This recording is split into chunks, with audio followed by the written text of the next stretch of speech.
Make sure y'all stay on point with the puncher's point.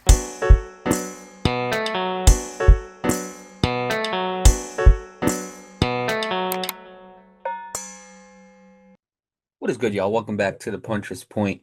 Now, unfortunately, we have to talk about this man. Jake Paul has a fight coming up June 28th at the Honda Center. He's going to be facing no other than the son of one of the greatest Mexican fighters, one of the greatest boxers to ever step foot into a ring. He's facing the son of Julio Cesar Chavez and Julio Cesar Chavez Jr. Jake Paul versus Julio Cesar Chavez Jr. Cruiserweight matchup, 10 rounds. And look, the reason why this fight is so interesting is because there's been a lot of speculation recently about if Jake Paul wins this fight, could he potentially get a shot at a cruiserweight championship? And could he go up against Cesar Ramirez? Now, the reason why that's so interesting is because if he ends up defeating Julio Cesar Chavez Jr., he has a good shot at Cesar Ramirez. And I remember Jake Paul saying that his main goal was to become a world champion. And he has a chance to do it, but he has to get through Julio Cesar Chavez first. Now, I know a lot of y'all are going to say in the comments, y'all are saying he's not championship material. Look, I didn't say I agree with it. I didn't say I agree with Jake Paul getting a championship opportunity. I never said any of that. I'm saying this is what's rumored in the air. This is what's being thrown around the grapevine. So, if that's true, the reason why this is so interesting is because Cesar Ramirez is also going to be fighting on this card. And if Cesar Ramirez wins, you know dang well that Jake Paul probably has him on his radar. Now, with all that being said, we got to break down this fight, all the strengths, the weaknesses for both fighters, the keys to victory, all that type of stuff. But I do want to highlight this fight a little bit. You see, first off, you got one guy who was an internet sensation, a former Disney star. Nobody believed that he could really do anything, but say what you want about him. Say what you want about Jake Paul, but when he steps into the ring, he constantly improves. Now, I'm not going to lie to you. That fight with Mike Tyson, that was not it. Not a single person wanted to see that fight. Not a single real boxing fan, especially, did not want to see that fight. And when the fight was all over, everybody was like, oh, that fight was terrible. Well, duh. I mean, me and Breezy, we try to warn you about that. It was not going to be a great fight. Everybody knew it was not going to be a great fight. But regardless, besides that fight, every single time he steps into the ring, he shows some type of improvement. And then on the other side, you have the son of a Hall of Fame boxer, a Hall of Fame legend, a legend at one point who was respected in the country of Mexico, Julio Cesar Chavez Jr. He is living up. He's always been trying to live up to his father's name. But recently, there's been a little bit of problems with both of them. You see, even though Jake Paul's winning, a lot of people don't view Jake Paul in a good light. Obviously, the Mike Tyson fight did not do him any justice. As for Julio Cesar Chavez Jr., when he was young, he had a lot of promise. And then as he started getting older, a lot of people started realizing that he couldn't live up to that standard of Julio Cesar Chavez, which, must I say, there's very little boxers in history who can live up to the standard of Julio Cesar Chavez. But the son just didn't really generate that much anticipation, that much hype. The son was not what everybody thought he was going to be. Put it that way. So now both of these guys are going to be stepping into the ring in a cruiserweight matchup. What is so intriguing about this fight? Well, you know what? We're going to start off with Jake Paul. Jake Paul 11-1 with 7 knockouts, and he's been in the ring with some interesting opponent, so to say. He's been in the ring with guys like Tyron Woodley, Nate Diaz. He's been in the ring with Anderson Silva, Ben Askren, even a 60-year-old Mike Tyson. This guy has been to the ring with some MMA fighters who we can say are past their prime. And he's been to the ring with one professional boxer in Tommy Fury, and I honestly don't really even want to count Tommy Fury as a professional boxer. But he was in the ring with Tommy Fury and he lost by split decision. So, with that being said, now all of a sudden Jake Paul is getting a shot at a real cruiserweight fighter, a real fighter. Now, here's what I will say, okay? I don't have a problem with this fight. Now, before y'all just attack me in the comments, the reason why I don't have a problem with this fight is because I do believe that this does something for Jake Paul. Because a lot of people said, especially Tevin Farmer said, he said if he goes in there and he beats Julio Cesar Chavez Jr., then Jake Paul is in the boxing game. There is no ifs, ands, or buts about it. Julio Cesar Chavez Jr., he's not the boxer that he used to be. And if you're going to use that logic, then I got to ask the question. When Julio Cesar Chavez went up against Uriah Hall and Anderson Silva, Did that make them legit boxers? Because I surely don't think it did. So that's the debate that everybody's having. If he beats Julio Cesar Chavez, does this make Jake Paul a real fighter? Obviously, there's always been controversy as to whether or not Jake Paul is rigging his fights. And to that, I say this. Unless we can actually get it proven and not these little videos of Jake Paul giving signals or anything like that, unless we can actually prove it, I can't go on a whim and confirm it. To me, that's just not right. Now, do I believe there's some fishy things going on? Possibly, but at the same time, we can't prove that. So therefore, I have to just go with the flow.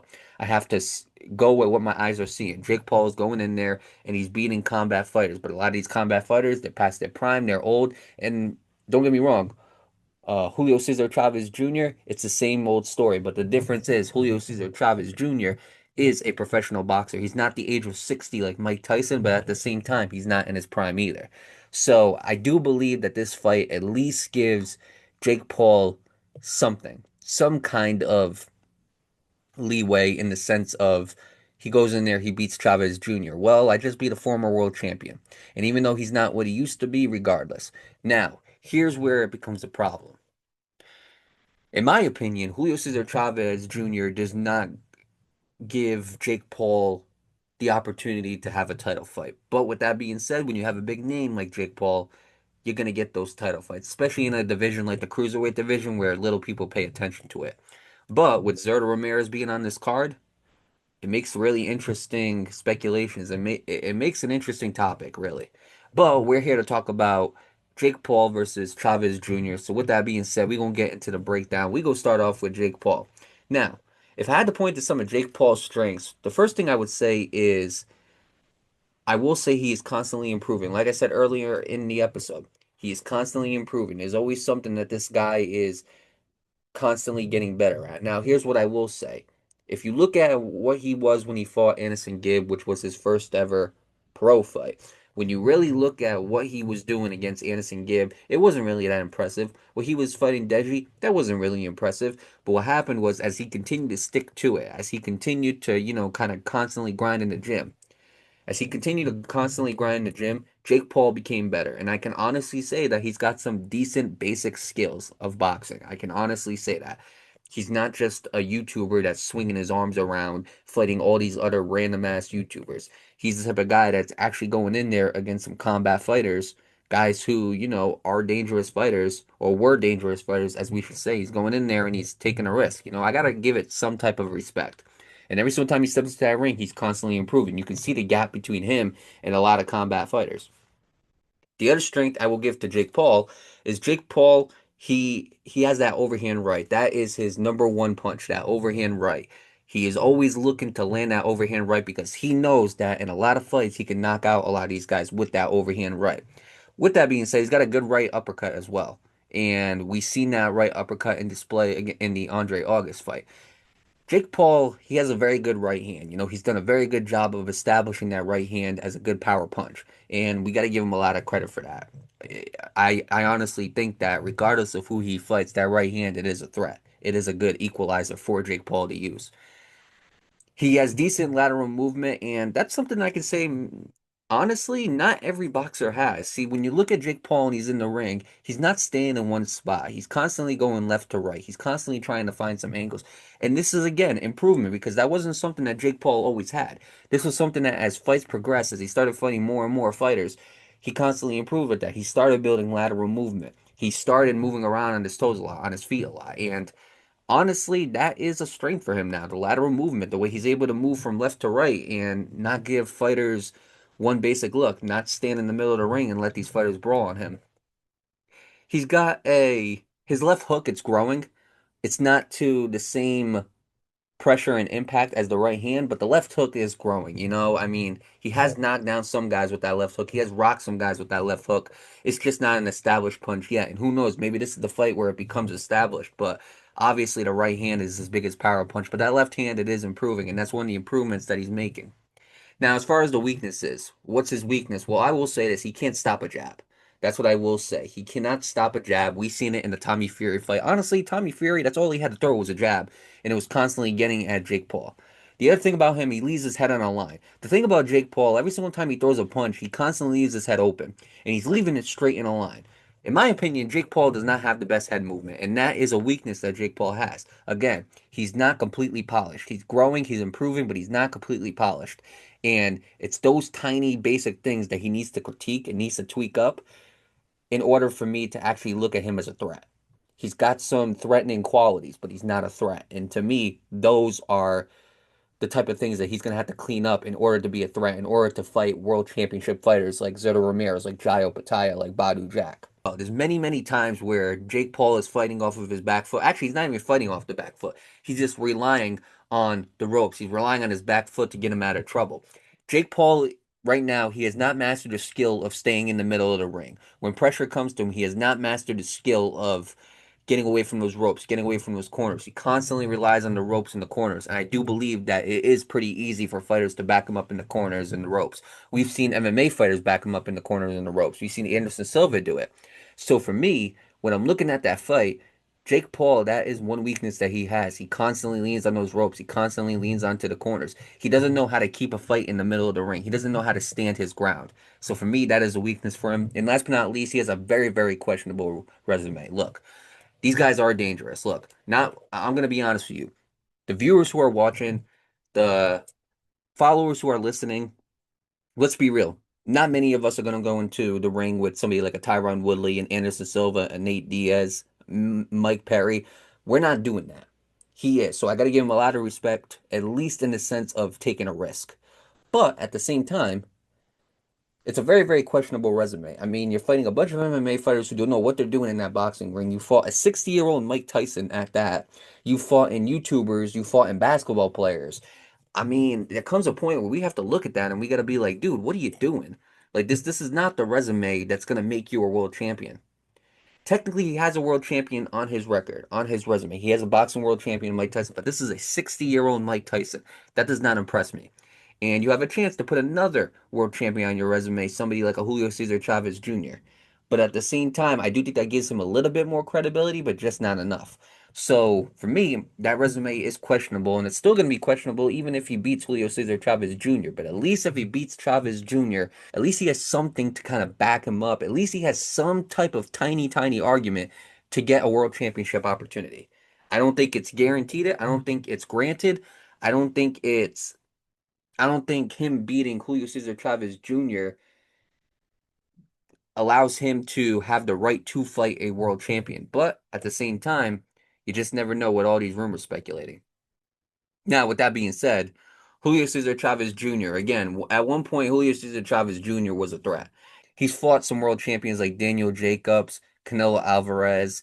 He's fought Andy Lee, Sergio Martinez. He's fought in some pretty decent, respectable fighters. So, in my opinion, when he fought those fighters, again, what were the strengths that we saw with Julio Cesar Chavez Jr., and what were the weaknesses? Well, for me, the first strength is he was a consistent body puncher. That's the thing about Julio Cesar Chavez Jr. He's a very, very consistent body puncher. He loves the inside. He's a very, very dangerous inside fighter. And when he gets to the inside, he's constantly targeting that body. And that's a tool that he could use to defeat Jake Paul. And we're going to get to that in a little bit.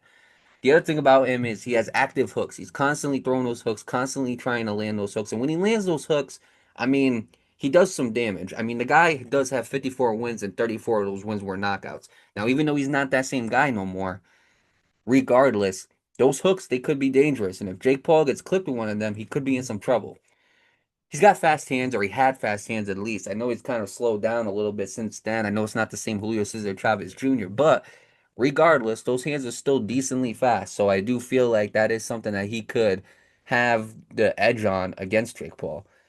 Now, as far as the weaknesses, what's going on with Chavez Jr.? Why hasn't he looked sharp? He's lost to Anderson Silva. He overall, Chavez Jr. has not looked the same. And in my opinion, when I looked at his highlights and his tape, the weaknesses that he was having was he's not the best when it comes to defense. He never really was. I think for me, his defense was always his offense.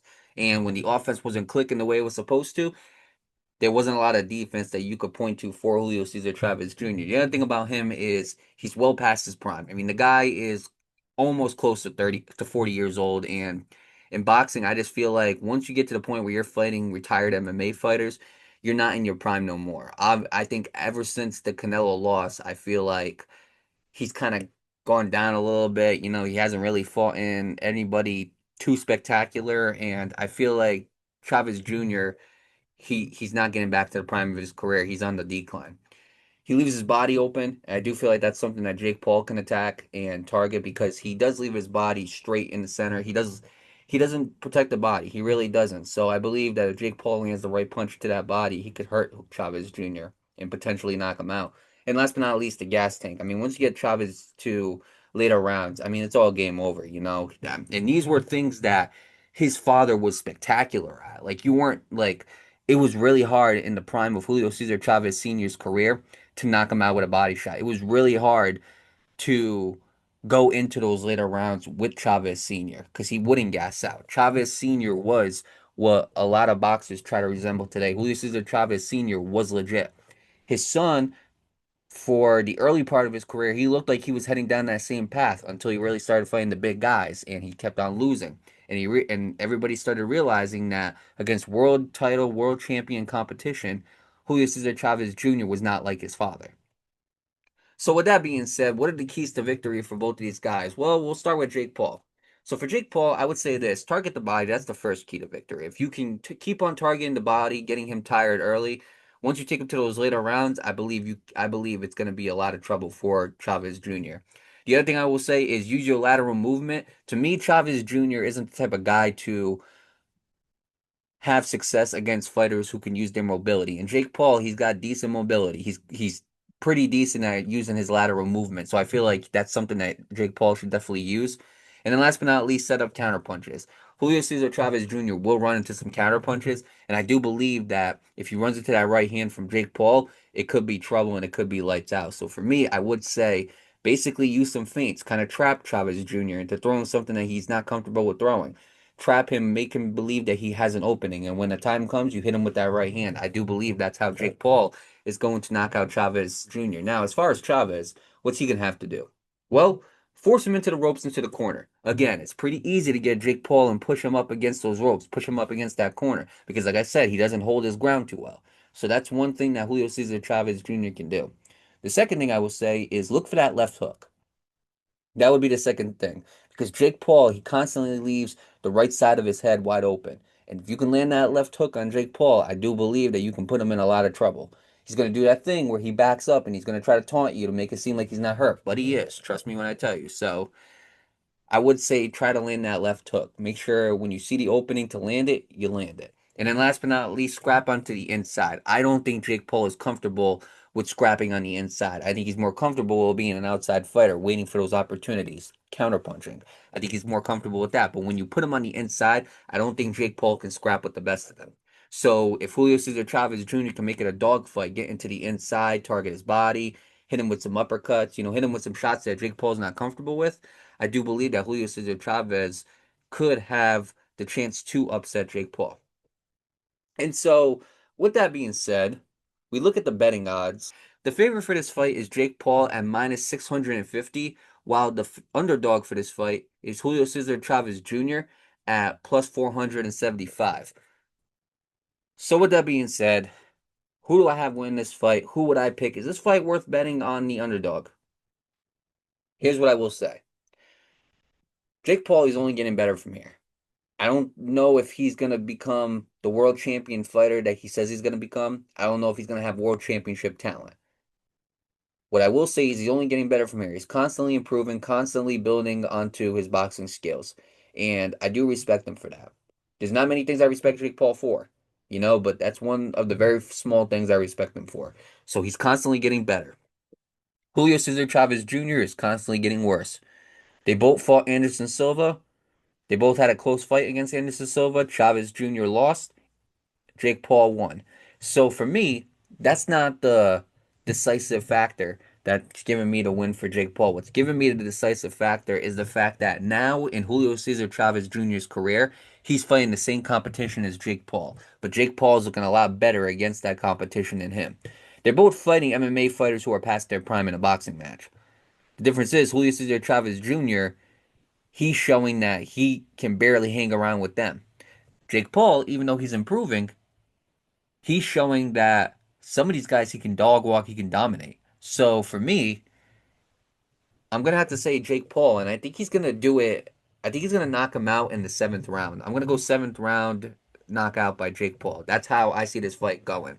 I think that we're gonna see moments where he's attacking Julio Cesar Chavez, and I don't think Julio Cesar Chavez is going to establish that much of an offense. I think this is gonna be a very boring fight.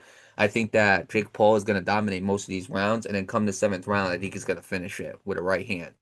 I think maybe Julio Cesar Chavez Jr. he gets back up, but then I don't think he's going to be able to continue this fight. I think he's either going to quit on his stool, or I think Julio Cesar Chavez Jr. is just going to get TKO'd. That's how I see this fight happening. And there's been a lot of trash talking. Julio Cesar Chavez Jr. actually say if he loses to Jake Paul, he'll retire. Well, we'll see if that's true. Because, in my opinion, I do believe that this could be a good win for Jake Paul, having Julio Cesar Chavez Jr. on your resume. It's not the prime Julio Cesar Chavez Jr., but regardless, having somebody like that on your resume who was a former world champion and was a guy who went the distance against Canelo Alvarez, that's a good win to have on your resume. And that's something that you can kind of carry and you can make an argument for having a world title shot. But it's not a great argument. It's a pretty weak argument. And the problem I think with a lot of people, what they have with Jake Paul is, does he deserve a championship shot? No, but we don't want to see him fighting 60-year-old fighters, fighters who are washed and past their prime. We want to see him start fighting those contenders, start fighting some guys in the top 10 of that cruiserweight division. Julio Cesar Chavez Jr. is far from the top 10 in the cruiserweight division. So, in my opinion, instead of him going straight after Zerto because Zerto's on this card and because he's a big name, I want to see him go up against somebody in that top 10. I want to see him versus Chris Billiam Smith. To me, that would be a great fight to test Jake Paul, but he's not going to do it. And with all the rumors speculating about Jake Paul getting a world championship opportunity, I mean, let's just put it this way. I mean, if it happens, he better hope he's on his P's and Q's because Zerto Ramirez is a very, very good opponent who has the capability to hurt him. So, regardless of all that, he's going to have to get through Julio Cesar Chavez Jr. first. So if he can get past Chavez first, then all of a sudden we can start thinking about the speculation there with Jake Paul. We can see what he says in the post-fight interviews. But I haven't touched up on the conversation and the topic of what if, by a small chance, Julio Cesar Chavez Jr. defeats Jake Paul. Does that put him in a world championship opportunity? Or does that just leave Julio Cesar Chavez right back where he started? Does Julio Cesar Chavez Jr. benefit at all from beating Jake Paul? Well, first of all, he'd probably be boxing's hero for defeating Jake Paul, who is, let's be real, the villain of boxing. He'd be the hero. Let's put it that way. So I do believe that a lot of doors because of that would open for Julio Cesar Chavez Jr. But at the same time, he won't get the respect that a lot of people believe he will get. We're all gonna love that he defeated him, but then later on, give it about months later, when he's going for a next fight, when he's demanding that he gets a championship opportunity, beating Jake Paul is not gonna get you there. I mean, both of these guys, their rating on BoxRec is absolutely low. Both of them are under 3 stars. So, in my opinion, if it was up to me, I need to see more from Jake Paul. I think this is an okay win. I think he can do a lot better. As for Julio Cesar Chavez Jr., you're way past the prime of your career. So it's time that either you make one final run, and I don't think that's going to happen with you fighting Jake Paul, or if this is what you want to do for the rest of your career, feel free. If you want to fight a bunch of washed up MMA fighters, or you want to fight somebody like Jake Paul, who isn't in that top 10, that's not going to get you another title opportunity. But if that's your goal, then go for it. I mean, it's all about what Chavez Jr. wants to do. If this is what he feels like he has to do in his career, then so be it. But at the same time, I do believe that if Jake Paul defeats Chavez, I feel like we got to start having the conversation about him being a real boxer. Now, there's always going to be those people who are saying that his fights are rigged and it doesn't mean nothing. And again, I will say this: until that is proven, we gotta stay with what we're seeing on the eye test. What we're seeing on the eye test is Jake Paul going in there against Julio Cesar Chavez Jr. And if he beats him, that's what we saw. But at the same time, I really am interested to see what's going to happen after this fight. I really am interested to see what the whole aftermath of this fight is going to turn into. What's this going to lead to win? What is this going to be? What is this going to do for the winner? What is this going to lead up to? That's what I'm interested in seeing personally. And again, I can't say I'm excited for it because I'm not. I'm really not. But at the same time, it is interesting because Zerto is on this card, and depending on what Zerto can do, That is going to be a big key. Again, Zerto has to win his fight in order to fight Jake Paul and or in order to remain champion. Zerto has to win his fight. So we're just gonna have to wait and see what happens with Zerto, and we're gonna have to wait to see what happens with the winner of the main event, you know. But overall, this fight is going to be taking place June 28th in the Honda Center in California. You got one guy who was a social media sensation, internet sensation. He was a Disney star, formerly known as the Problem Child, now a guy, Jake Paul, going up against the son of one of the greatest legends in boxing history. And Julio Cesar Chavez Jr., he really tried to live up to his father's expectations, but the expectations were way too high for him. So now both these guys are coming into the ring, and both of them got something to prove. Jake Paul has to win this fight to prove that he has a chance and he has a legitimate argument to be a boxer. And Julio Cesar Chavez Jr. is stepping in this fight with the chance to prove that even though he might not be the same fighter that he used to be, or he might not live up to the expectations of his father, he has a chance to go in there and basically be the hero of boxing by getting Jake Paul out of there. But overall, we're gonna have to wait to see what happens. June 28th in the Honda Center, Jake Paul versus Julio Cesar Chavez Jr. I wish I could say I'm excited about it, but I'm not. You know, I mean, nobody's really excited about this fight. Not at all. But at the same time, I do believe that this is an interesting fight to happen in boxing because what's going to happen after this, that's what's going to be really important. So that's why I believe it is important to tune into this fight. And with that being said, we're gonna wrap it up. Again, make sure y'all continue to tune into the Puncher's Point. Prediction episodes, post-fight episodes, any episode that you can think of, we got it. Make sure y'all tune into the social media for breaking news, for all social media content, you know, and overall, make sure y'all continue to be interactive with the Puncher's Point. Make sure y'all continue to follow the Puncher's Point. And last but not least, make sure y'all stay on point with the Puncher's Point.